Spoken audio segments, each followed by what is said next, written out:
So you really could say that today you're listening to Potterless.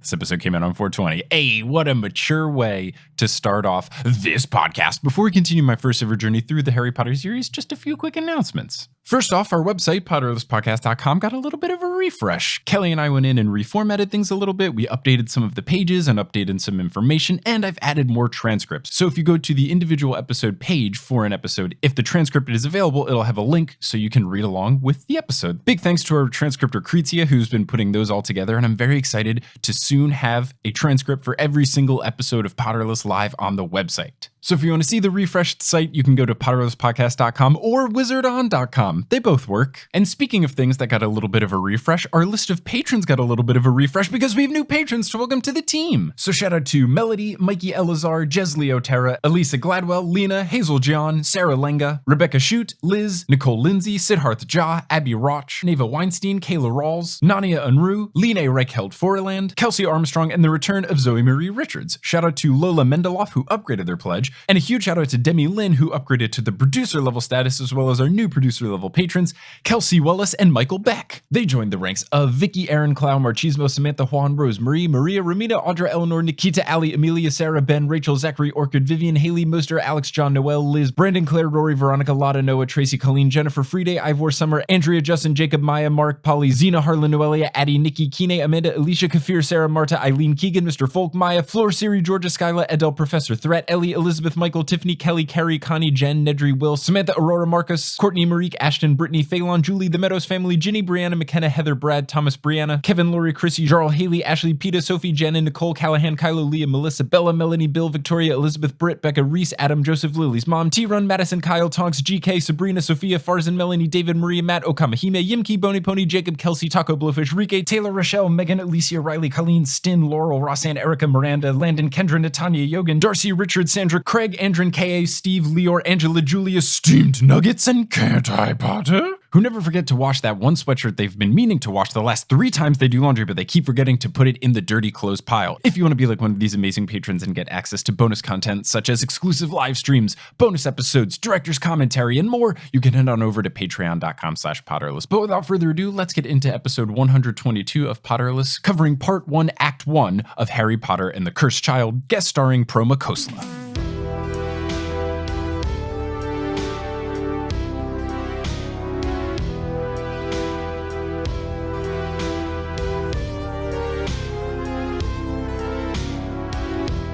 Hello, Internet, and welcome back to another episode of Potterless, the tale of a 28-year-old man who didn't read the Harry Potter series as a kid. He read them as an adult, and now he's consuming all the other content, such as 2 plays on consecutive nights. My name is Mike Schubert. I'm that grown man, and I am here joined today by someone that I have had very fun conversations with at LeakyCon on stages before, but this is our first podcast time doing it. It's Proma Khosla, an entertainment writer for Mashable, as well as a former member of the Mischief Management team. Proma, how's it going? It's going. It's going. We talked about this a little, and I don't want to say it's going well or good or fine, or it's going. And I think that's the best thing that can be said right now. Right. It is hard in the quarantine times to be like, things are great. You have to have the baseline. Given all that's happening, things are going okay. Yeah. I cooked a good lunch today. I did get some exercise. Which feels also, that does feel great, but then I don't want to say something is great because it's like, what are you bragging right now? Yeah. I'm not trying to flex or stunt. No. I feel good about myself in what I have done, but I realize there's a lot of really bad things going on. So it's weird to be like, things are good, but it's like, I'm doing all right. I'm doing my best. Maybe we should just say that. Yeah. I'm doing my best. Yes, I'm doing my best then. Speaking of doing our best, let's go over a book that's the worst. And today we will be covering Harry Potter and the Cursed Child. Specifically, what we'll be talking about today is just the plot of just part 1 of Harry Potter and the Cursed Child. So I have seen the play. This was my first time reading it. It was not a good experience for me, reading-wise. Where did you all fall when it came out about seeing it, reading it, all of that kind of stuff? So I had the opposite experience. I read it first. I read it like at midnight when it came out, and we were all so excited. This was summer of 2016. We were at LeakyCon, and when it was just like this big midnight release. Oh no. It was so fun because everyone was like, I can't believe we get to read a new Harry Potter story at midnight. And we were passing them out. I was like behind the desk giving people their copy, like watching, oh my goodness, their faces light up and giving them that experience. And that was so special to me. And then everyone went back to the room with our copies and we're like, let's read it like at the same time like we used to. And then we started and we're like, and the next morning I got back to the convention floor. It was the last day. And like, I hadn't finished it. I think I was halfway through Act 1. And then there were people who read the whole thing in a night and they were like, oh my God, like we need to talk. And I was like, I don't really feel the need to talk about or think about this at all. I read it. Then I finished it, I think, on my flight home. And I started writing in the margins because I had a lot of thoughts and I just couldn't contain them. And I was like irritating my seatmate with the sounds I was making. Anyway, did not care for it. And at that time, then the Mischief Management staff fell on two very polar sides of like loving it or hating it. Wow. Nothing in between. It's hard when the people with whom your main thing in common is that you love Harry Potter, when you disagree with them about liking Harry Potter. Yeah, I would imagine that would be very hard. It's funny the timeline of this coming out because this came out in between me starting to work on Potterless and then releasing an episode of Potterless. Oh. So I completely missed all of the stuff. I just knew it existed and all of that. I understand reading it, that it's reading a script, and I've never been a huge fan of reading plays like when I had to do it for school. I don't find it to be super enjoyable, but I've still read some that aren't bad. I remember I had to read Inherit the Wind for high school once, and I didn't hate it, and I felt like it conveyed things better. Whereas here, I don't know if this is normal. I'm not trying to act like I'm an expert in reading plays. It feels like every scene is really short and all of the dialogue makes everyone look like psychopaths. Like every sentence just ending in a period is so terrifying. I've read less plays. I've read a lot of plays in high school. Like my senior year English class in high school, we mostly read plays, which was very interesting. We read like Sophocles and stuff. We read Shakespeare. We were all over the place. We read like A Doll's House, Raisin in the Sun. Oh, I read A Doll's House is whack. That book is wild. But those are all really, really good plays that we've just read them aloud in class. And none of us were actors. I think we would eventually maybe watch a movie or some adaptation if it existed. It didn't even exist for all of them. But I've read a bunch of like screenplays and television episodes that are like even in the written form really good. You know, like you can do so much with the language within there, which sometimes you do see in Cursed Child. Like some of the written parts, the directions and stuff are really well done, which I'm sure sometimes they're great. Sometimes they're really nice. Other times they're weird. But for the most part, every time they come in, I'm really happy because it gives me some sort of semblance of a narrator, which makes me feel more comfortable. Yes. And it reminds me that like J.K. Rowling is a good writer and I can see it in those parts. But oh man, yeah, it is the story and the dialogue sometimes are clunkers. Yeah, not super great. And right off the bat, it hits you with it. So I think we should just get right into it at the beginning with Act 1, Scene 1. And honestly, it did not take me very long. It was like 3 lines in. I was like, oh no, I am not going to enjoy this. Just where it starts is just, let me read it verbatim from the source material. Like there's a little introduction thing from the narrator type. Great. And then I will just read these as I interpret them with periods. I know they're said differently when acted, but yes. Albus, Dad, he keeps saying it. Harry, James, give it a rest. James, I only said he might be in Slytherin, and he might so, off his dad's glare. Fine. These all have periods. It's terrifying. Dad, period. He keeps saying it, period. I'm so uncomfortable. Well, this is the epilogue of book 7, correct? Right. They basically almost exactly copy-paste the epilogue, except there are for little that. additions and tweaks. Yeah, there's no Teddy Lupin, which my big tinfoil hat conspiracy theory is that JK is writing the Teddy Lupin spinoff story and doesn't want anyone to touch it. And that's why he's not in this play. Otherwise, he totally would have been. Because he's too interesting to leave out. We did also, side note, the same year that Cursed Child came out, we did a Teddy Lupin story with time travel at LeakyCon and did it as a stage play. I was involved, but I feel like it's fair and objective for me to say that it was great. I'm sure. I mean, how could it not be? I mean, maybe the time travel. That's something that always confused me about Cursed Child. But yeah, Act 1, Scene 1 is pretty much just the epilogue, which everyone loves. Notoriously beloved epilogue. That was the first really contentious piece of Potter text, I think, that we had. Right. So this being based entirely off of that, like we were set up for disaster, for war amongst ourselves. Yeah, I think it's just hard in any type of series when you time travel. I mean, like a sequel that happens way later down the road, because we have read these 7 books. We have in our brain what the characters are like. And then when they do something different than what we think is a classic Ron move or a classic Hermione move, it makes us uncomfortable. It's like Ron wouldn't have done that. I think the biggest thing, Ginny, I feel like is not the same person. She has just become movie Ginny. She's not fun. She tells maybe 3 jokes, at least in this first part. And it makes me very sad. And I think that's just what makes people upset. That's how I feel about Ron. I feel like they made Ron into movie Ron, and because like literally his only characteristics are like he tells jokes and he likes to eat. Yeah, they turned him into movie Ron, and then also Fred and George. Yeah. Like, he's just an amalgamation of characters. He's not really himself. I've read some interesting arguments for that part because he works in the joke shop, and because Fred's death kind of led to Ron sort of taking over that type of role in George's life, literally in Fred's career. And so like I can see him sort of adopting that. But he had more to him. Right. All the time. So it's weird to see, like, yes, I could see him coming into those characteristics, but he didn't have to leave behind a lot of very Ron things. Also, before we get more into the plot, spoiler alert, just in case, like we will be talking about more than just what happens in part 1, probably. So if you think that by listening to this, you're safe for part 2, you are not, because it's all intertwined. So you are forewarned. I'm going to tell you the big reveals. So yeah, the rest of the scene is basically just them going into platform 9 3/4. Albus is nervous that he's maybe going to be sorted into Slytherin. James is a dick. I love that James Potter, son of Harry Potter, is just exactly the same as James Potter, father of Harry Potter. They're like, well, he has the same name. Let's just make him the same character. So then we get into Act 1, Scene 2.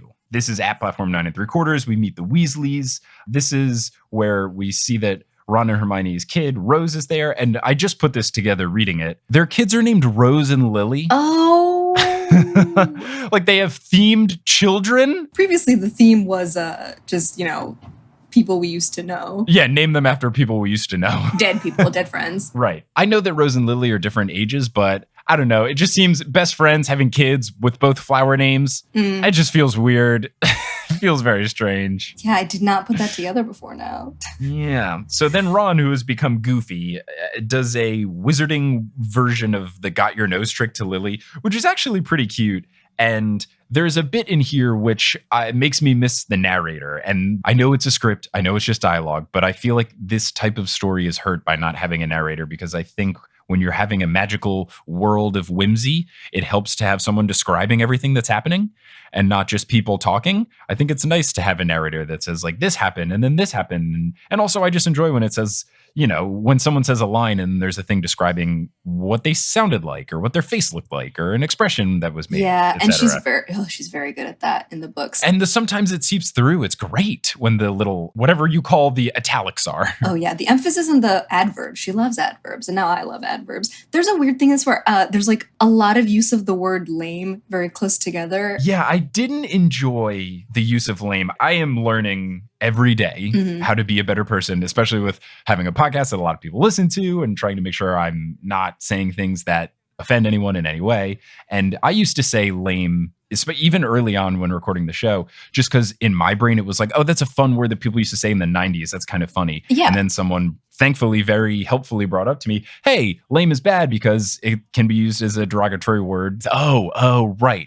I should stop saying lame. Right. And I find it strange when things in modern media say lame, just because if you have the time to write something, you have the time to edit it. I can understand if someone says it offhandedly, they don't mean anything bad by it. Sometimes it slips out when I say it and I don't mean it and I do know better. Yeah. But if you are writing something, you have time to edit it. And even I've watched The Good Place. They still say that's lame or you're being lame. And this book, it came out in 2016. It's like, why are we still saying lame? There's so many synonyms. It still comes up a lot. And you bring up a really good point, which is like, if you write something, you have time to edit it. You also have time to have someone else read it. You have time to get a sensitivity reader on literally anything. And it's so interesting that you mentioned that you learned that, lame can be a very problematic word, that you learned that from doing Potterless, because I learned it from reading Mark Reed's Harry Potter. Oh, nice. He was reading Harry Potter for the first time as an adult, and the same thing happened. It like came up in a post, and then there was like an apology post where he was like, I didn't realize that I used something that can be an ableist slur, and I'm really sorry. And that was like, oh my God. And like I went back to the post and was like, what was this word? I must stop using that word.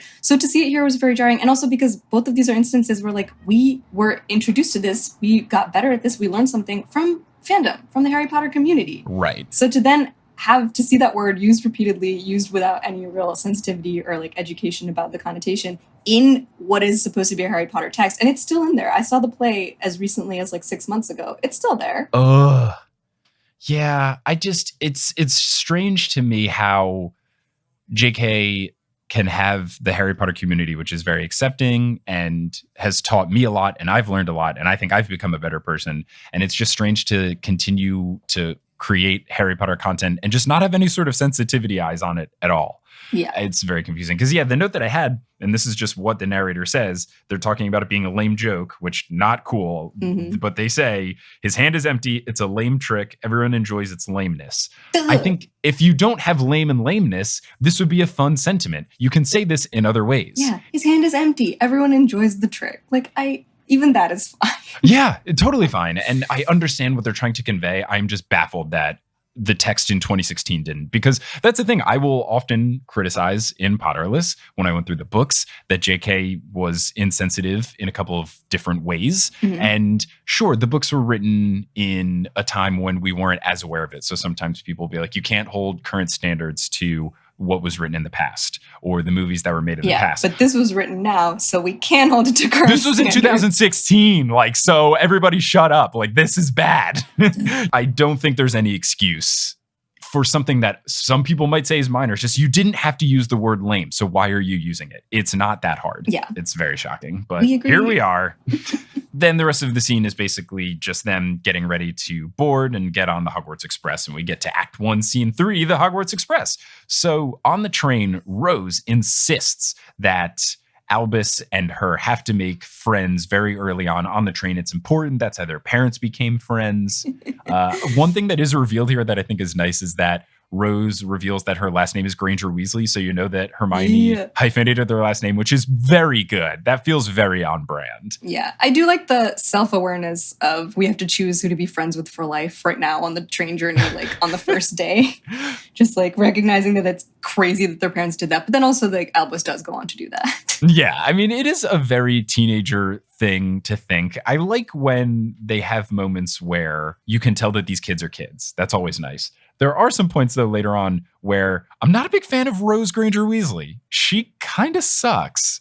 And not in just she's a teenager way. She's a bit dismissive. Yeah. And just doesn't seem exactly like Ron and Hermione's kid would be. I agree. Yeah. She's like Hermione's very assertive. Ginny's very assertive. So all of this runs in Rose's blood. But it does come off, especially in the text, as just kind of dismissive and sometimes rude. Especially the way that she is about Scorpius. Yeah. And I think, like you said, the kind of is chalked up to them being children and a lot of weird ingrained prejudices in the wizarding world. But I still don't have to like it. Yeah, but it doesn't feel like Ron and Hermione as parents would be the people that would do that. When Draco Malfoy acts like it's oh yes, Lucius is a dick. So if Draco has some of those tendencies, I get it. But Ron and Hermione are good. They're both good people. And I know Ron can be cranky and stuff, and sometimes Hermione can be stubborn, but I would imagine they would raise a better kid. Yeah. They wouldn't raise a child who could think he's an evil Slytherin and all these rumors and stuff like that. Rose. It's very strange. So we run into Scorpius Malfoy, who I think is the only true redeeming aspect of this story. I think everything with Scorpius is great. I honestly don't have many complaints about him. I think he's an interesting character. I think he has an interesting story. I think every time he speaks, his dialogue is written really well. I think he's a believable character. I think he's a sympathetic character. I think he's great. Honestly, anytime Scorpius is in a scene, I'm happy. And anytime he's not, I'm very sad. My only critique will be that I don't know when between the written version and the stage version he became so shouty. And I've now seen the show twice because I am cursed as well. You are the cursed child. I am the cursed child. Yeah, in both iterations, and they were over a year apart, I think. Just absolutely screaming. And I don't know why. In the first time I saw it, and this is no disrespect to the actor, but kind of, because it was the original cast and everyone was obsessed with them. I couldn't understand some of his lines. I agree. And I'm trying to make these episodes as much about the plot and not the theater going experience as Yes. possible. But yes, I think I did enjoy reading Scorpius more than seeing Scorpius, because I think the actor, at least when I saw it, they were yelling a lot, and it just seemed like every sentence had an exclamation point. Mm-hmm. And the way that you've talked about everything with punctuated with a period, Scorpius has the most, I think his lines read the most dynamic. Yes. Yeah. And then weirdly in the stage version, it kind of loses some of that. Scream, scream, scream. It was all of the awkward, I'm talking too loud thing. And I get that Scorpius is awkward, but I don't think every line has to be like, I'm Scorpius Malfoy. Like every line. I think it's a connection to this scene, actually, where they're on the train and he yells because of the pepper imps. Right. But that was that's a pepper in the imp. text. He does it because of the pepper imps. And it's also his first time speaking, so he would gradually get less awkward. Anyway, I still enjoy Scorpius. I think he's a very good character. I enjoy him. He is talking to Albus, and Albus is being sympathetic of him, but Rose is incredibly dismissive. And then there's something where he offers candy, and Albus says that he will have some of the candy because his mom doesn't let him have any. What the fuck happened to Ginny? Since when is Ginny a no candy in the household mom? That's They're not off Ginny. sugar. It's bad. Ginny, brother of Fred and George Weasley, is going to be like, no candy? Are you kidding me? No way. It's scary. It's a scary reality. I think what really is upsetting is in many ways looking at these characters, it's like, oh no, is this aging? Like, is this our future? I hope not. I hope not. Am I going to be off sugar in 10 years telling my children horrible things about Slytherin? Mike Schubert was so much better when he first started Potterless. Now he sucks. So this is where Rose starts to try to push Albus to ditch Scorpius, and Albus doesn't want to. You also learn that Scorpius's parents are Draco, and then his mom's name is Astoria Malfoy. And just me being in New York for these past 2 years, I can't not read the word Astoria and think of the neighborhood in Queens. So it's very strange to be like, oh yeah, it's Astoria. Or there's even some sentences later on when she isn't doing so well health-wise. They say Astoria isn't doing well. And my brain initially was like, oh no, is the N line down? Astoria seems like a strange name. I Googled it to see if it meant anything. Apparently it means like a hawk. So Sick. I don't know. Astoria was introduced shortly after Deathly Hallows came out, where Joe did this like outline of where everyone ended up and who they ended up married to, because we still cared deeply about all of that. So her name has been in my vocabulary as not the neighborhood in Queens for some time. Then this infamous Scorpius Malfoy rumor comes up. And this rumor He's fucked. The rumor is that Scorpius's parents couldn't have kids. So Draco and Lucius were desperate to keep the Malfoy line going. So they used a time turner, and he's actually Voldemort's son. And this is on page 17. We're on page 17 of the book. We're on page 17, and we already have to think complexly about Voldemort's sperm. We have to think about, did Voldemort fuck? Which I do not want in my brain at all. Ugh, it's been 4 years and I hate it. Should we address it now? Like, I hate it so much. I guess you can save it for part 2. But. Yeah, I mean, later on, and again, spoiler alert, we learn that Voldemort did, according to this play, have a kid. So at first when this comes on, you're like, okay, this is a rumor. This is so outlandish. There's no way Voldemort fucked. And then later on, you learn Voldemort did fuck? I don't like this. I don't like this at all. I didn't like it when it was hypothetical and unlikely, and I didn't like it when it became allegedly canon. Not at all. Not at all. But Rose actually does follow this up with a great joke. She says that the rumors are, quote, probably rubbish. Look, you've got a nose, which I think is funny. This is good. I want more moments like this from Rose. It works for as Rose's character redemption, yes. But so I didn't love that because to me that is like a very easy joke to make. Okay. That to me is the type of thing that like if I meet someone who casually likes Harry Potter, no disrespect, but like that's the level at which we can joke, which is like, haha, like Voldemort doesn't have a nose, or like, ooh, these muggles who don't read Harry Potter, which like I've done plenty of in my life. We all have, and I'm fine with it. But then I also want to like go into a room and like talk deep cut fan theories from 2006 with people who I was doing that with online at the time. So you need a balance. But yeah, so the nose thing, I was just like, oh, it's such an easy thing to be like, oh yeah, Voldemort has no nose. It's like, okay. I mean, Rose isn't familiar with him. She doesn't know what I know. She's 11. Yeah. I don't expect her to be a comedic genius. That's fair. she'll come into her talent. Yeah, she'll get there. So Rose wants to leave. Albus lets her go on without him. She's kind of upset about it. And then Albus enjoys his time with Scorpius. So then we move on to Act 1, Scene 4, which is called Transition Scene, which I wrote in my notes. Oh boy, what a title. It's a very fast scene. It's a little bit of people meeting Rose and Albus and talking about who their parents are. And then we get right into the sorting. Rose gets sorted. It's a montage. Yeah, it's very much a montage. Rose gets sorted into Gryffindor. She says, thank Dumbledore, which is Dumbledore God now? Yeah. Like a very fallible man that you must know all the facts about now. This has come up before where people bring up the point that the wizarding world forgets its own history and has a very short memory for it.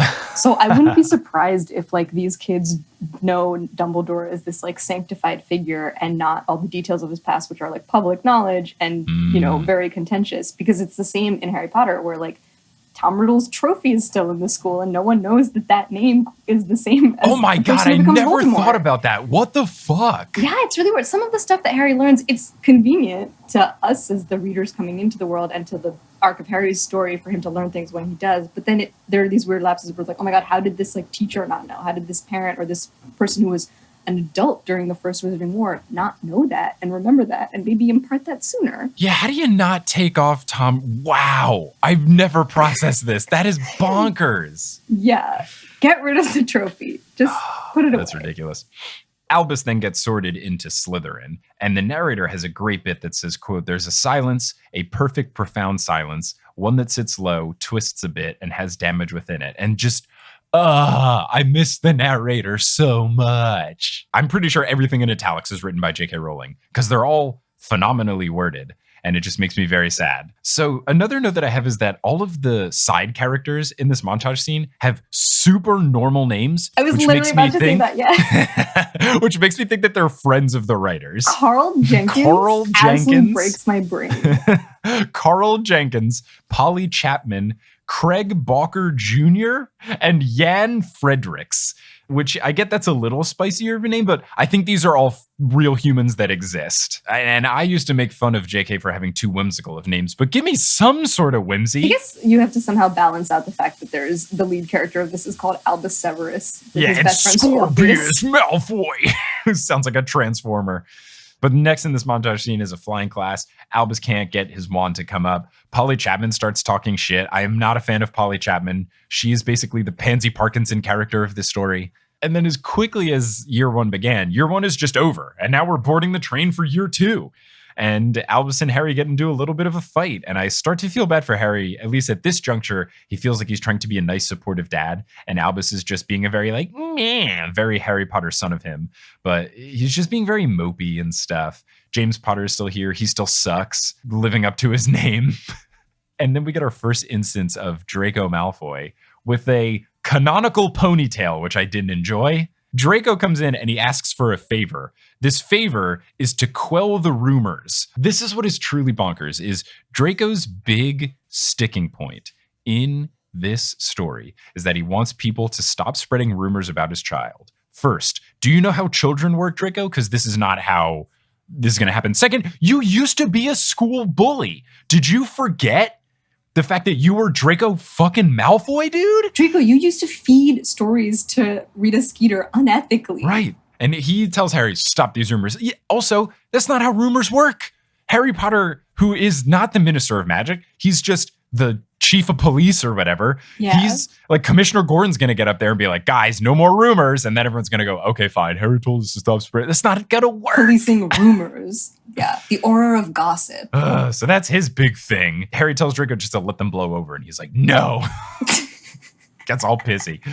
So Rose has gotten even worse in this year. Yeah. She's only putting up a front in front of the parents that she even likes Albus. And then once they're out of earshot, she's like, bye. And then just ditches him immediately. They're still family. Right. That's what I have to keep remembering is that she's his literal cousin, not his friend, his actual cousin. They are blood. Yeah. And I don't have any cousins, but I would imagine that cousins are very close. I would be nicer than this to my second and third cousins. Yeah, especially they're the same age and they grew up together and stuff. I don't know. I don't get how you can just be like so obsessed with popularity. Yes, correct. Oh, yeah, she's a jock now. Oh, right. Yeah, she makes the Quidditch team. Yeah, basically, second year, all that we really learn is that she's made the Quidditch team, and now it's year 3. I wrote down in all caps that Scorpius is so pure, though, because when she does make the Quidditch team, Scorpius claps. Yeah. And Albus is confused. He goes, we hate Quidditch, and she's in a different house. Why are you clapping? He goes, it's your cousin. It's great. I really like Scorpius. He just says, I think she's brilliant. It's pretty great. So now we're in year 3. The narrator has a confusing quote here where they say, Albus's eyes became darker. His face grows more sallow. He's still an attractive boy, but he's trying not to admit it. Okay, narrator. What is this supposed to convey? Tell us what you really think. He's still hot, but he's trying to make himself look emo. He does do that very well. I don't understand why this stage direction is here. What is this accomplishing? His face grows more sallow is really dark for like 13 to 14. I hope that's not how any of us were aging. Yeah. He's still an attractive boy, but he's trying not to admit it. It's an interesting way of phrasing that, like, he doesn't want to be what he seems like, which is kind of his whole thing as a character, right? Like, yeah, he is the hero's son, Harry Potter's son, and he has all of this baggage in that way, and he doesn't want that. He's like, I don't want to be seen as that, so I don't want to admit it. So the word here is attractive, but there are a lot of other adjectives we could use in the larger show. JK and these writers just needed a thesaurus is clearly what we've learned. It would have much benefited from dictionary.com, which definitely existed in 2016. So Harry's still trying to be a good dad here. He excitedly gives Albus his Hogsmeade slip, and Albus dismisses this immediately, says he hates Hogsmeade. Harry goes, how can you hate a place that you've never been to? And Albus says that he knows he'll hate it because it will be filled with Hogwarts students, which, okay, Albus, I get that you're a moody teen. Yeah. But this is very moody teen of you. He's such a moody teen. I don't want anyone to ever say anything to me about Harry in book 5 when Albus exists. Albus year 3, the most emo. And like, Harry suffered. Like, we know this. Like, Harry grew up in an abusive home. By the time he was 13, he had seen, I don't know how many deaths or like, you know, weird traumatic things at school, mostly at the safest place he's supposed to be. And Albus is just like very much, this is what was hard for me when I first read this too. I'm like, you grew up in a very comfortable and loving home, but he found things to be upset about within that, which happens to people all the time. But because I grew up with Harry, like through Harry's eyes, it's so hard for me to sympathize. Yeah, Harry Potter had PTSD. Albus Potter had a famous dad. Albus then sets the permission slip on fire with Incendio, and that makes Harry Potter very mad. And then it is revealed that Harry's been talking with McGonagall, and he's concerned. This does not make Albus very happy. He does the classic, why don't you just use a spell and change me into what you want me to be? And then he enters the train into the compartment with Scorpius. Scorpius is very sad because his mom passed away. It's just very rough for Scorpius, who already has it going rough. Which is such an immediate wake-up call to Albus. Like, you just set your permission slip on fire to be dramatic, to be petty. Right. Which I kind of respect. I'm like, that is a move. But then you get on the train and your friend's mom has died. Like, that perspective of like, go to Hogsmeade. Take your friend to Hogsmeade. Drink some butterbeer. Yeah. Buy a joke at Zonko's. A competitor. Is Zonko's at Hogsmeade or is Zonko's at Diagon Alley? I literally always get the... Yeah, Zonko's is in Hogsmeade and then Weasley's Wizard Weasley's is in Diagon Alley. Someone the other day told me that the movie sets for Diagon Alley and Hogsmeade are exactly the same. They just changed the storefronts and now everything makes more sense. Wow. That's why I always get them confused because it's the same set. I feel betrayed. Oh, okay.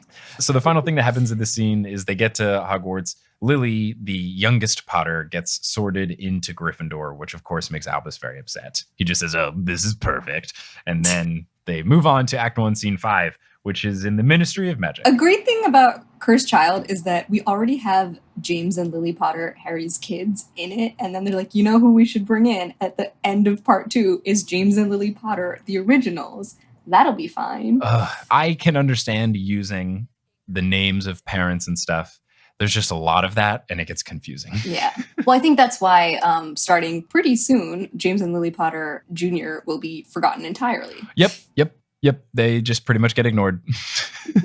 So we go to Act 1, Scene 5, which is in Harry's office in the Ministry of Magic. And this is where the Time Turner is introduced, and this makes me very sad. It is the one thing that J.K. Rowling has ever apologized for in her career. And this is a major plot point of this book. Great. Yep.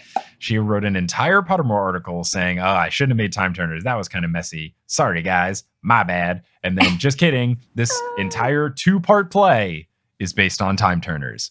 Great. And breaks all of the rules that she had in place to deal with Yup. it. She was like, okay, I'm introducing time turners. Like, I might regret this, but like, you can only go back an hour. You can do X, Y, Z. You can't change the past. And that time, the loop, the perfect closed loop in Prisoner of Azkaban is so good. The way that they use it. And then we're about to just get into the messiest time travel. She got so much flack for the way that she did the time turner in book 3 that she issued an apology. And it wasn't perfect, but it wasn't incredibly messy. Yes. Why would you go make a 2-part play that is a far messier version of time travel? With the years, going back years and decades, there's so much more that could go wrong. I mean, we'll get to that particularly in, I think, the final act of this play of part 1. But right.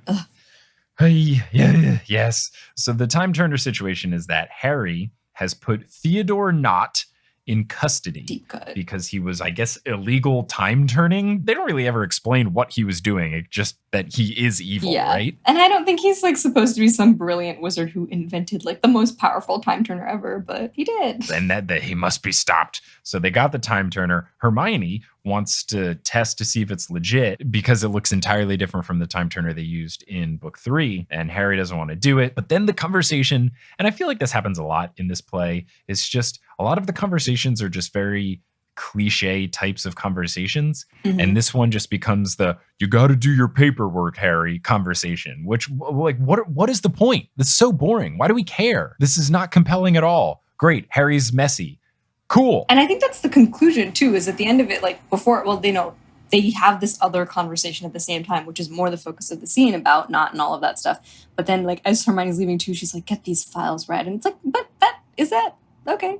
Yeah, that's how the scene ends. The definitive note of, you got to do your paperwork. What is that? It's like a bad cop movie. I don't get it. Also, an insane direction in this at the end of the scene in the script, in the version that I'm reading, is that as Harry's leaving the ministry, he gets into a phone booth and he dials 62442. You don't have to do that to leave. What? Right. It is weird. And the voice that comes from that phone booth is way too ominous when you see it in the play. It sounds evil. And I was very confused watching it. Like, should I be paying attention to this? Because that sounded way more evil than a regular phone booth should be for this ministry. Well, yeah, right now it's because he's leaving work early and he better regret it. Ugh. So we move on to Act 1, Scene 6, which is in Harry and Ginny's house. And now we have Amos Diggory coming in. And this is the main crux of the plot. He has heard the rumors about them getting the time turner. So he wants Harry to go back and save his son because Cedric wasn't supposed to die. He quotes the whole kill the spare thing. And I think kill the spare is one of the coolest lines Voldemort says. So every time Amos goes, he just said kill the spare, I keep thinking, yeah, but that was so cool. That was such a badass line. Well, and I mean, I can't believe that I have to do this, but like, this is kind of a character assassination thing for Amos as well. I mean, he already sucked. He was always, yeah, in Goblet of Fire, whenever you see him, he's very kind of pompous and like giving Harry shit and stuff. But then he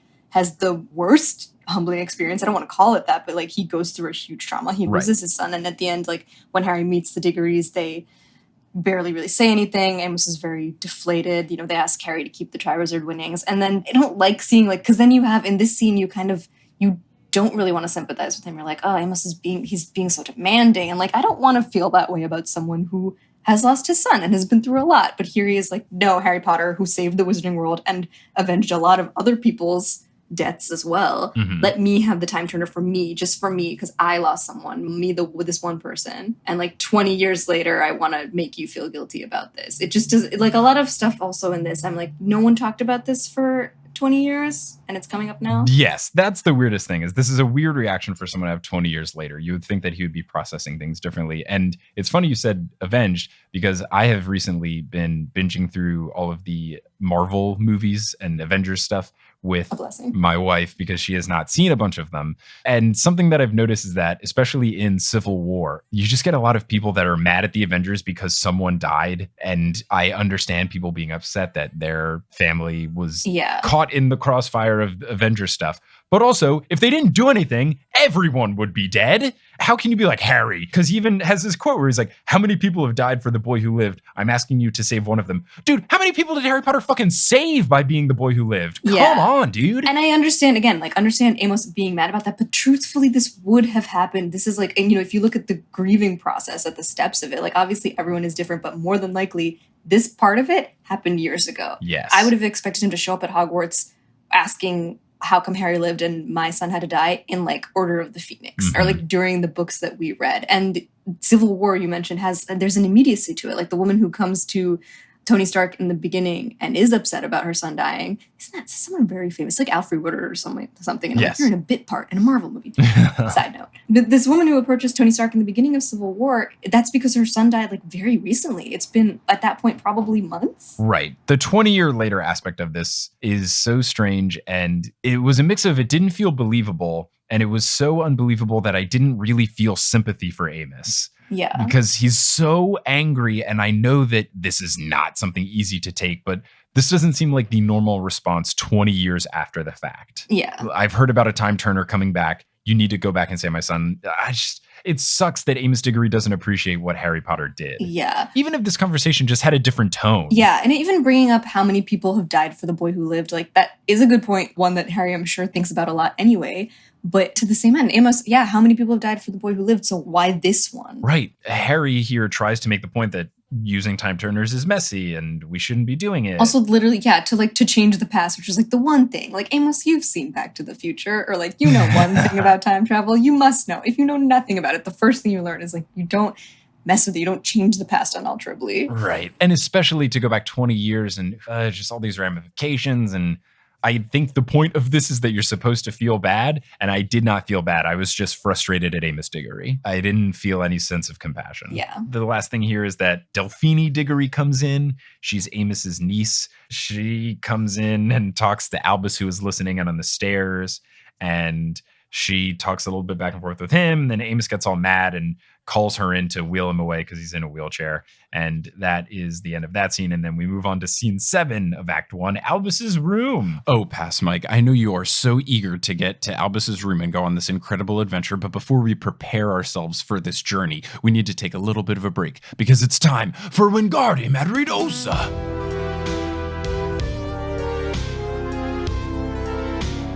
Today's episode of Potterless is brought to you by Stitch Fix. Let's say hypothetically that you are very grumpy towards your dad and you're trying to rebel against him as much as humanly possible. And one of the ways you would like to do it is not dress in the way that he has decided you should dress. All of your clothes right now are bought by him, right? So you need to get some of your own, but you can't go out to stores because you're just a kid. How are you going to do that and get the clothes delivered directly to you? You're going to use Stitch Fix. Stitch Fix is an online personal styling service that'll take some hand-curated clothes, put them in a box, and send them directly to your door. All you need to do is set up a style profile, answer some questions about how you like your clothes to look and feel and fit, and different styles that you enjoy or not. You can vote thumbs up and thumbs down on some suggestions that they've given you. All of these different things help create your profile. Then a real human being takes these responses and hand-curates a box for you. You can even write a note to this person trying to get a specific item, so maybe you need a comfy sweatshirt or some sweatpants or some new shorts. When you receive your box, you try everything on. You only pay for what you keep, and everything that you don't want to keep, you put in a little pre-packaged, prepaid envelope that they give you. You mail it back, and that's it. And as a Potterless listener, if you create your account at stitchfix.com/Potterless, you'll get 25% off if you keep your entire box.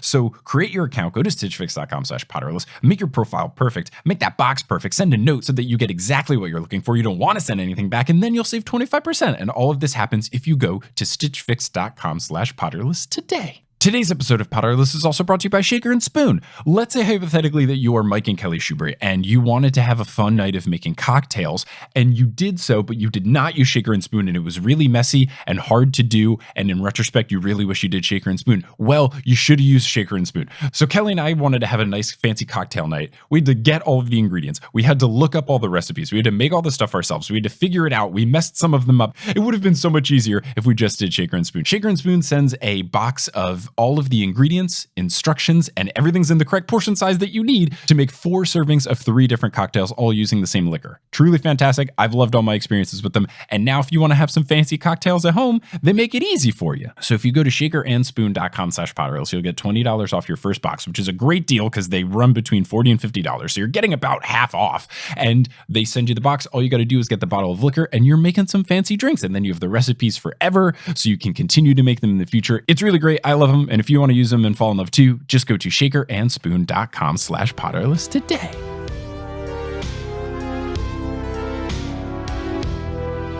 This is the day before they're going on the Hogwarts Express. Ron has gotten everyone gag gifts. I think at this point in the story, they hadn't revealed that he had taken over for the joke shop. But then later on, they revealed that he's in charge of the joke shop. And then it all made sense. But at the time, I was very confused that they just turned him into his brothers. Yeah, that's the other. There's a constant like back and forth in this play of like either treating the audience as the lowest common denominator fan who has never heard of some of these characters, or being like, yeah, you've read the supplemental epilogue texts that J.K. Rowling wrote on notebook paper. You know that Ron took over the joke shop. I know we don't. Please inform us. I would love it. Well, just pick a lane. Speak to the lowest common denominator or wherever else you want to be. I don't know. Yeah, it's okay. We'll get on the next scene, scene 8. They give the flashback of the first book just in case no one knows what happened in book 1. A very important scene in this play.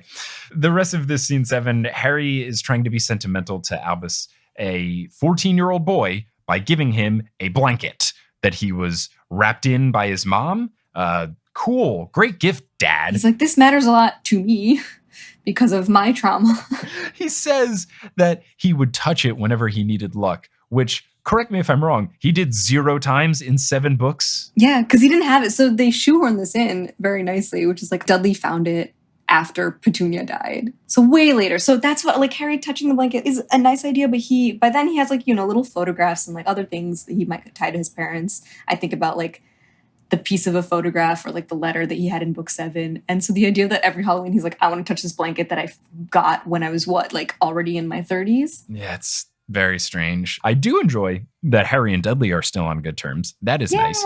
But it felt weird to shoehorn in something that why have we introduced a sentimental blanket? Yeah, and to have it introduced as a sentimental object and have then why it's sentimental be explained to us is what's rough. Right. Like, should be an emotional moment, but then we need to have it contextualized immediately by the character within it, so it loses some impact from that. It loses most of its impact. Mm-hmm.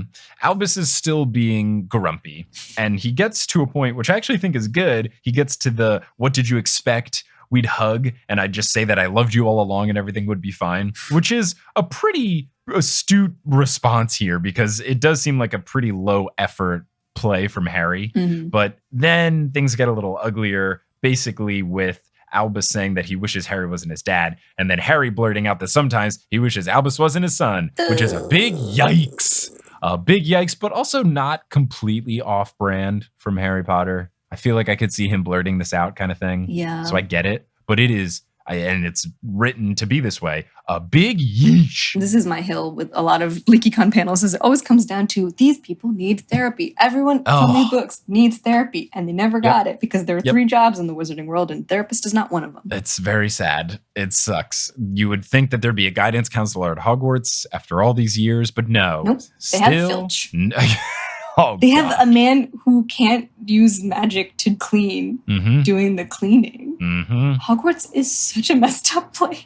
Truly terrifying. Truly terrifying. Harry immediately regrets it, but Albus is not having any of it. And then we get into scene 8, which, as I mentioned, it's a dream, but it's basically just a very normal flashback of when Hagrid busted into the hut on the rock. But the one little difference is that it ends with a very Voldemort-y voice saying Harry Potter. And that's the end, which felt unnecessary, but many of these upcoming scenes feel exactly the same. Ooh. We then go to scene 9, which is Harry waking up. It's a very standard conversation of just, oh, I had a dream. Here's the dream. This is what happened. But the important note is that it ends with Harry noting that his scar hurts. And Ginny asks when's the last time that hurt. And Harry says 22 years ago. So basically revealing that ever since the Battle of Hogwarts, Harry's scar hasn't hurt. So this is bad. Yeah, this is the first of many scenes in this act. I would say every other scene moving forward of the adults that are kind of just bloating the whole act, many of which could be synthesized into other scenes or cut altogether because it kind of feels repetitive, like they're having the same conversations. The adults are constantly recapping the big picture for us. And I'm like, I'm in it. Like, I'm not stepping away. I haven't paused. It's not like Netflix. People are in the play, most likely, watching this in one sitting. It's almost like this totally could have been just one play. Ooh. That's basically a preview of the episode that I talked with Gordon Cox, who is a theater writer and podcaster for Variety. This totally could have just been one play, and they should have just made it one play. But that's half the money. But more people probably going to the play. Very real. Honestly, I think it being 2 plays turns a lot of people off to it. Yeah. No casual Harry Potter fan is seeing this play. Also, people are, that lowest common denominator fan that I mentioned that, like, with, again, no disrespect, but like Chris Child was coming to the US and I met a girl at a party, like a random stranger who was like, oh my God, I love Harry Potter, because it just came up because it's me. It came up. And she said something to me. She's like, oh my God, you know, they're making a musical. And I was like, well, I was like, where do I begin? It turned out she meant she had basically heard about Chris Child, which I was like, not a musical. They're not making it. They made it already. It's been in London for a year. It's coming here now. It's like, there's so many facts off in that. And this was someone who was like saying to me, she's like, I'm a big Harry Potter fan. So the level of invested you had to be still keeping up with Harry Potter news, to know about Chris Child, to know what it was, to want to see it with all that background, like, is a lot to ask of people. And then, 2 nights in a row in most cases. 2 nights or twice on the same day. It's a lot of money and it's a lot of time. That's 6 hours of content to commit. And it's a lot. Yeah. So then we move on to Act 1, Scene 10, which is the Hogwarts Express. Rose is being too nice to Albus, which feels suspect. She talks about the time turner rumor as well. Al catches on to her being too nice, and she reveals that Ginny wrote to Ron about Albus. So this is just Rose being put up to the task of being nice. Scorpius awkwardly asks Rose what she smells of. Incredible. I love this interaction. She, rightfully so, says that's a strange question. He goes, no, I meant it as a compliment because you smell as a mixture of fresh flowers and fresh bread. And she does not enjoy fresh bread. And he goes, what's wrong with bread? And she goes, what's wrong with bread? And then leaves. Oh, I love it. Scorpius is very good. This takes me back to Scott Pilgrim scene about bread. And I love a good random bread scene and dialogue. Quick way to my heart. Bread's great. Honestly, if someone said that I smelled like fresh bread, I would take that as a compliment. Yeah. No one has ever been like, ugh, who's baking bread in here? It's perfect. And this is where the words nice and good just work excellently in this line. So Albus then hugs Scorpius, which is great. Scorpius is confused by the hug at first, but not complaining. And Albus says it's just been a rough day. Because they're in love. Honestly, yes. We'll get into that later. We must. Yeah, them not being in love, I think, is a big mistake of this entire story. I would forgive everything. And I've seen this show twice. And the second time I genuinely was like, maybe, like, what if they kiss tonight? Like, what if they do? I don't know that they won't. And I was like, if they ever do, I'll forgive everything. I'll take back all the shit I said. Honestly, it would have made it so much better. And it made so much sense. But nope. Why would JK include diversity? Why would she do that? Scorpius reveals that people pick on him a lot. He says one of the ways they do it is that they write Son of Voldemort on his trunk, which is just a bad prank because it's not clever and it's not creative. It's just mean. There's better things to write if you're going to insult him. I didn't think about it that way, but you're so right. That's not even like clever bullying. No, Son of Voldemort. It's not even a teasing name. It's nothing. So Albus decides that they have to get off the train, which is just a bonkers decision to arrive at. And he talks about Cedric's death. He says that they're going to save him using the time turner. Scorpius, of course, is hesitant at first, but Albus effectively forces Scorpius to do it with him, saying that he's going to do it anyway. And Scorpius knows that Albus is going to screw it up if he doesn't go with him. So you're going to have to come with me. And that's the end of the scene.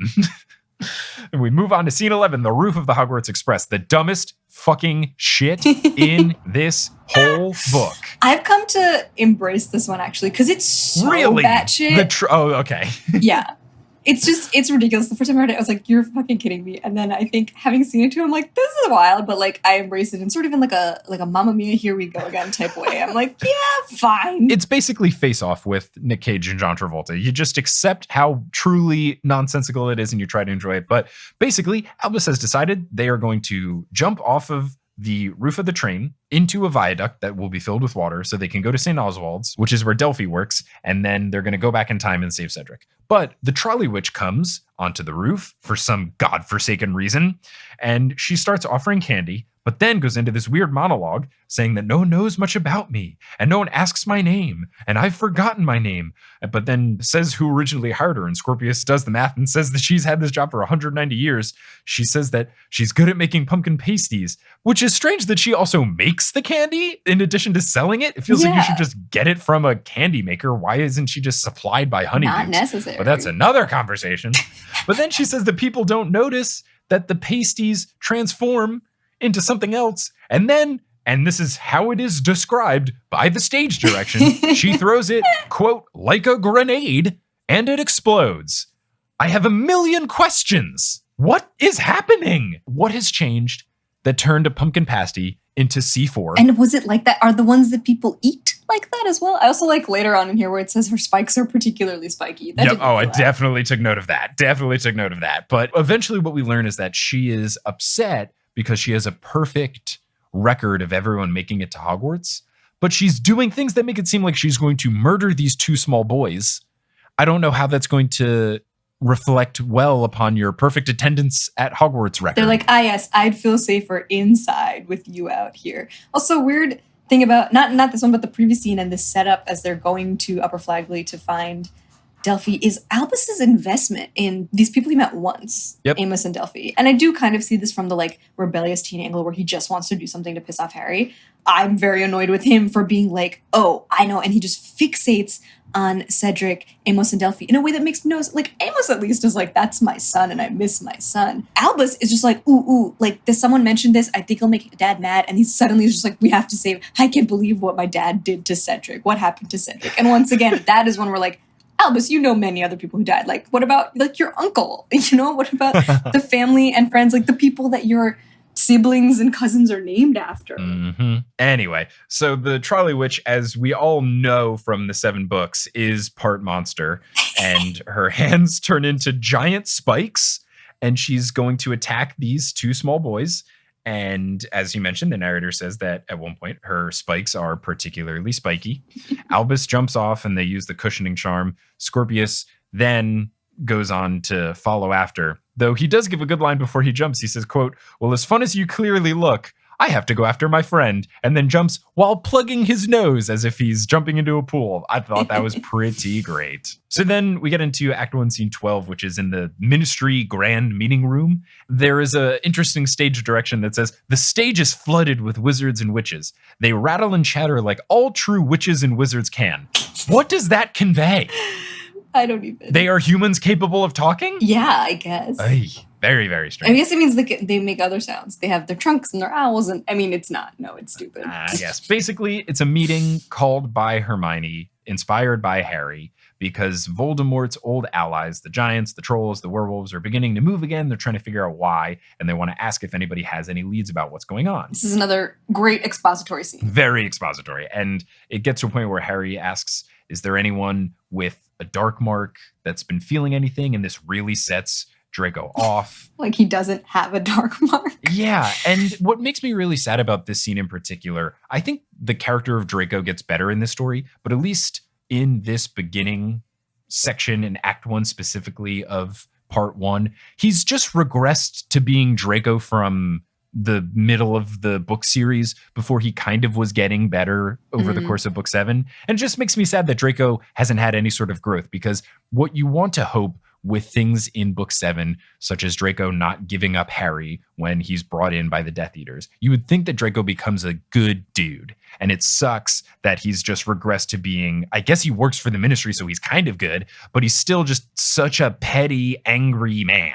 And it makes me sad. He doesn't have a dark mark in the books that we see.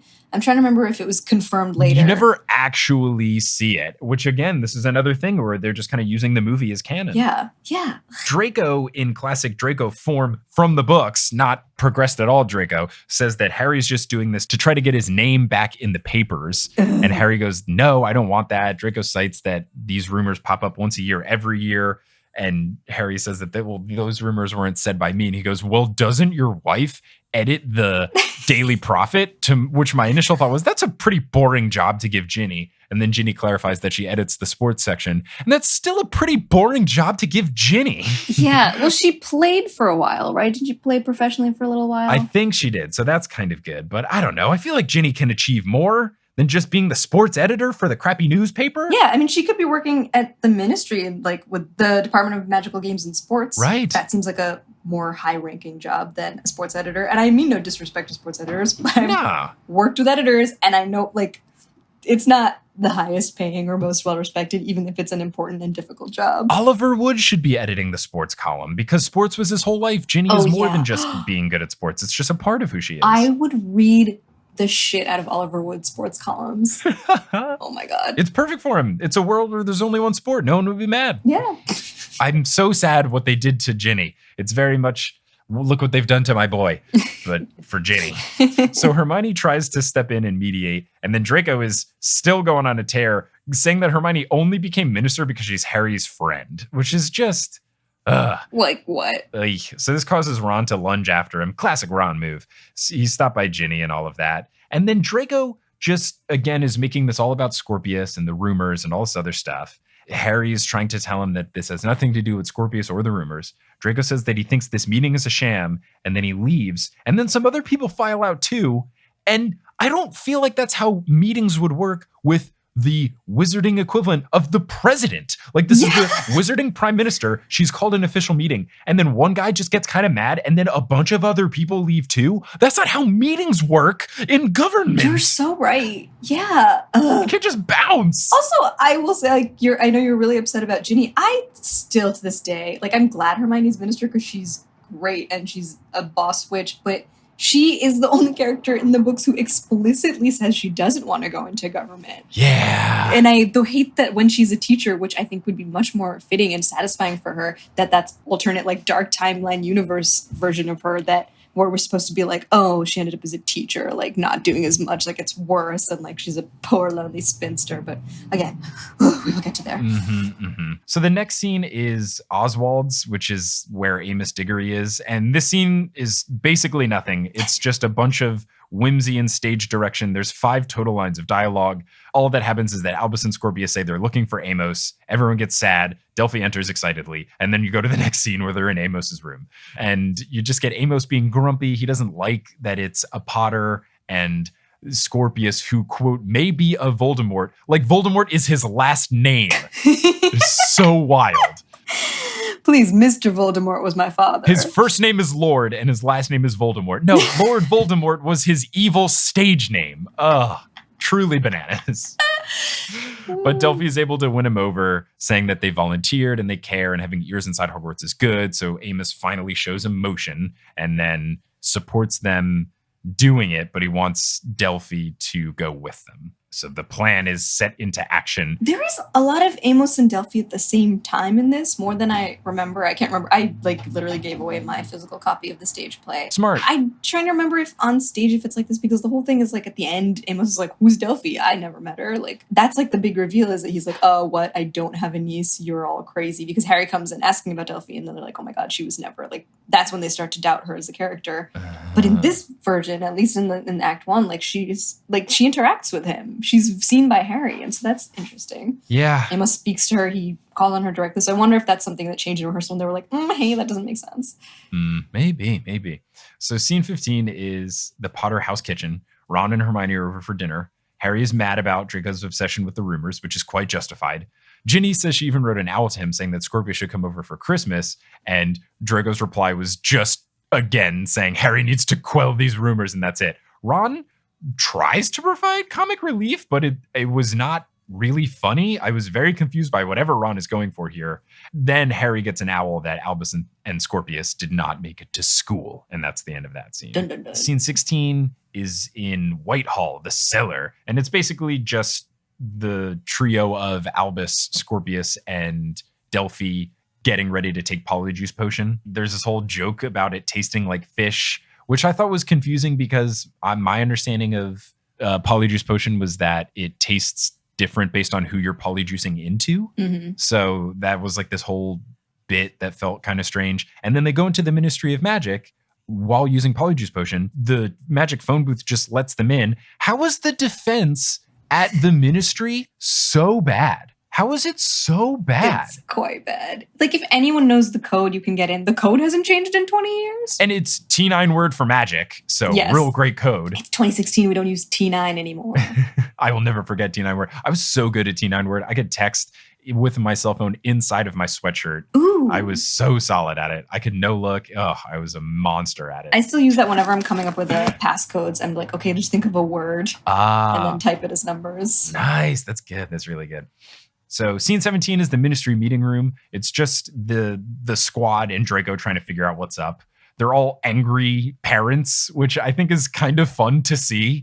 Again, I think some of the things are nice, but the dialogue is just very uninteresting. And this is one of them. It makes sense that they're in angry parent mode, but it is just textbook angry parent dialogue. It's just filler, move it along. I do like the my son is missing, so is mine. Mm-hmm. It's impactful the way it is. But yeah, it's just, again, the adults are talking us through what we know because we're watching the play. I know what just happened. I watched it just happen. Yeah. It's like they don't believe that we as the viewer could fathom characters talking off screen. Yeah. If we just cut to all of them running in looking for their sons, we would get, oh, they probably talked. Yeah, they're probably looking for their sons. But we have to see them talking about the thing we just saw. It's you're right. It's ebbing and flowing between thinking we're geniuses and also complete idiots that can't put two and two together.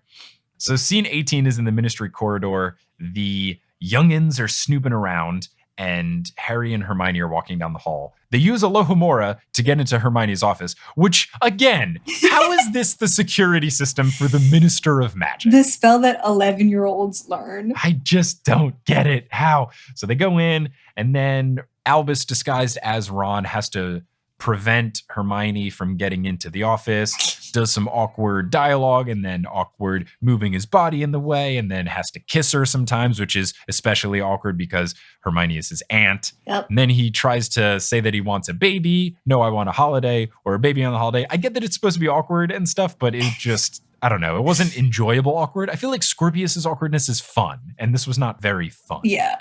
This is the Albus awkwardness too, though. So it's also not Yes. like how we've known Albus to be as like kind of goofy and fun and have that Yeah. levity. Like he's the angsty teen and he's kissing his aunt. Like Scorpius could have kissed Hermione. It's still weird, but slightly less weird. Yeah, I kept reading the scene and forgetting that it wasn't Scorpius because it felt like they just decided to give Albus Scorpius levels of awkwardness, and it just felt confusing. There's also a moment at the beginning where they transform and Scorpius as Harry is like, "You've been a terrible son," to Albus, and there's no reaction, but I'm like, oh, that's kind of why you're in this situation, is because Harry said something similar in real life.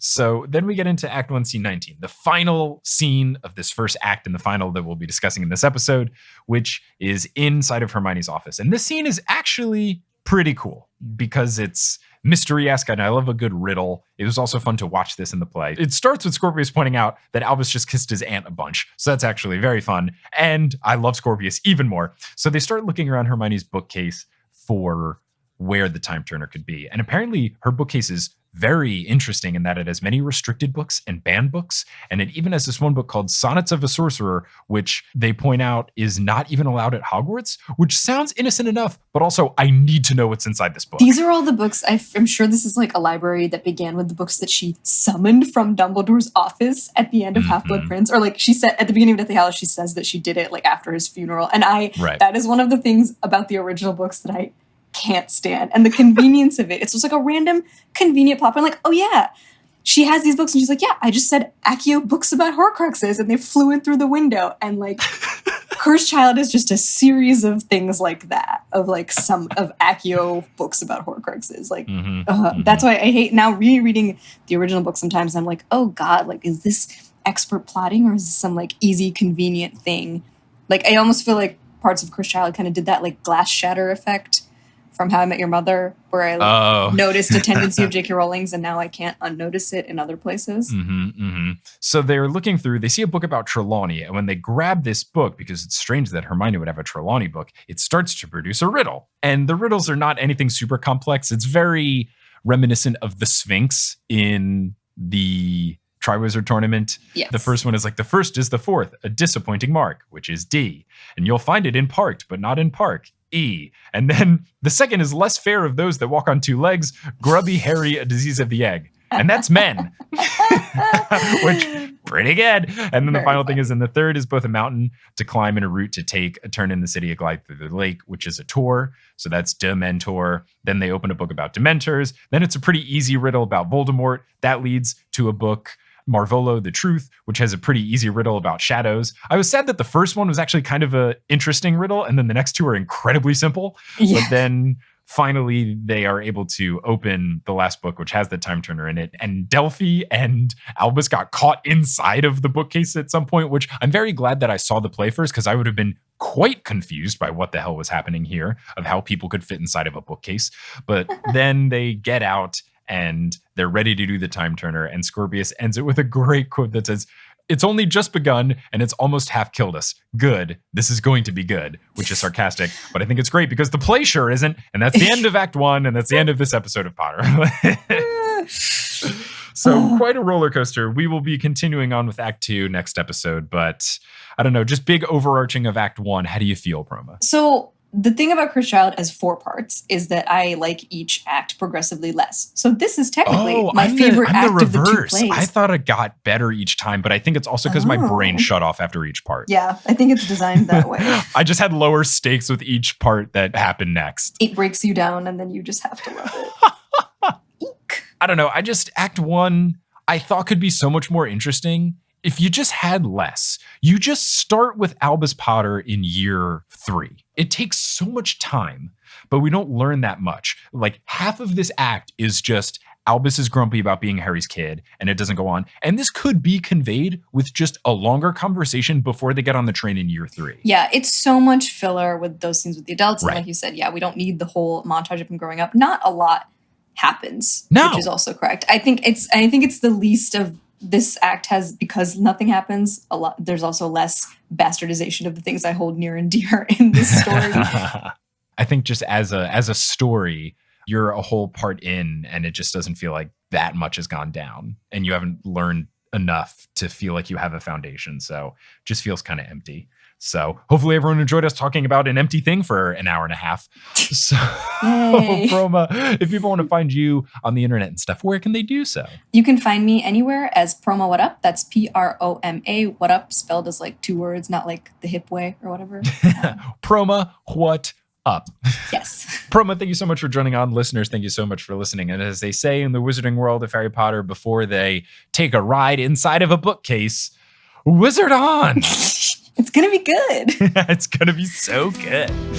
Would you like to discover a new podcast? Would you like to listen to exclusive audio? Would you like to help support Multitude while you do all of these? Well, you're in luck, because there is the Multi-Crew available for you. Membership starts at $5 a month, and there are so many different features that you can get. But at the base, you're going to get access to an exclusive RSS feed, which hosts Head, Heart, Gut, our friendly debate show. It has the pilot right now for Meddling Adults, the new podcast I'm working on. There's unreleased audio, all sorts of fun goodness over there, and it helps make all of our careers possible. If you want to learn more about this, go to multicrew.club today. Potterless was created by Mike Schubert. It is hosted by Mike Schubert. It is edited by Mike Schubert. It is produced by Mike Schubert, as well as Vicky Garcia, Aaron Johnson, Klaus Lopu, Marchismo, Samantha Rose, Juan Sanfilio, Rosemary Daj, Marie Lisa C. Keen, Romina Rivadeneira, Audra, Eleanor Curlin, Nikita Power, Ali Madsen, Amelia Krause, Sarah Nink, Ben Silver, Rachel Guthrie, Zachary Polito, Orchid Grower, Vivian the Owl, Haley Hastings, Moster, Alex Consulver, John Kotker, Noel Beausoleil, Liz Bigelow, Brandon Pickens, Claire Spencer, Rory Collier, Veronica Bartova, Lotta Bartova, Noah, Tracy Toya, Colleen, Jennifer Marklew, Frida J. Svensson, Ivor Peterson, Summer Rathel, Andrea Kroc, Justin Montero, Jacob Parrish, Maya Gray, Mark Body, Polly Burge, Zeno Rosnowski, Harlan Haskins, Noelia, Addie, Nikki Harris, Kine, Amanda Alfred, Alicia McLaren, Kafir Shaltiel, Sarah Shedder, Marta Morrison, Eileen Gazesh, Keegan Curran, Mr. Folk, Maya, Flor Sake, Siri Skarsfjord, Georgia Davis, Skylar Lilly, Edel Ryan, Professor Threat, Ellie Hoskovchova, Elizabeth Christofferson, Michael David Yordi, Tiffany Cottrell, Kelly Otilio, Carrie Crumpler, Connie Bienkowski, Jen Went, Nedry OS, Will Huser, Samantha Lentz, Aurora Fruhoff, Marco Cepeda, Courtney Marique Rieger, Ashton Gabrielson, Brittany Gutierrez, Phelan, Julie Walton, The Meadows Family, Ginny from the Block, Brianna Jordan, McKenna Tweedy, Heather Langeal, Brad Harding, Thomas Chavara, Brianna Cusumano, Kevin Stewart, Laurie McDonald, Chrissy Tew, Charles Fiven, Haley Logan, Ashley Enstrom, Peter McGrath, Sophie Duda, Jen and Rose Daub, Nicole Linzer, Callahan and Darris, Kylo the Husky, Leah Reed, Melissa Rabb, Bella Barlack, Melanie Demi, Bill Gill, Victoria Colcapari, Elizabeth Yu, Britt McLean, Becca Spry, Reese Dignan, Adam Graham, Joseph Torp, Lily's Mom, T-Run Money, Madison Kyle, Don't Call Me Nymphadora, GK Have It Your Way, Sabrina Balsiger, Sophia Loves Pigs, Farzan Gerabat, Melanie Duhrev, David Douglas, Maria Matt Barger, Okamahime, Yimki Bony Pony, Jacob Rossatano, Kelsey Gillespie, Taco Blowfish, Rike Mangor Jensen, Taylor Payne, Rochelle Mobbs, Megan Moon, Alicia Chapman, Riley Kiddis, Colleen Waters, Stin DeVoctor, Laurel Happy, Rossan Batamana, Erica Butler, Miranda Hurley, Landon Schwausch, Kendra Hertz, Natanya Page, Yogan Shanley, Darcy Alexandra Harrison, Richard Johnson, Sandra Rose, Craig McRoberts, Andren Kaufman, K.A. Robb, Steve Trelaw, Leor Nahum, Angela Hill, Julia Buzak, Demi Lynn, Kelsey Wellis, Michael Beck, Steamed Nuggets, and Can't I Potter?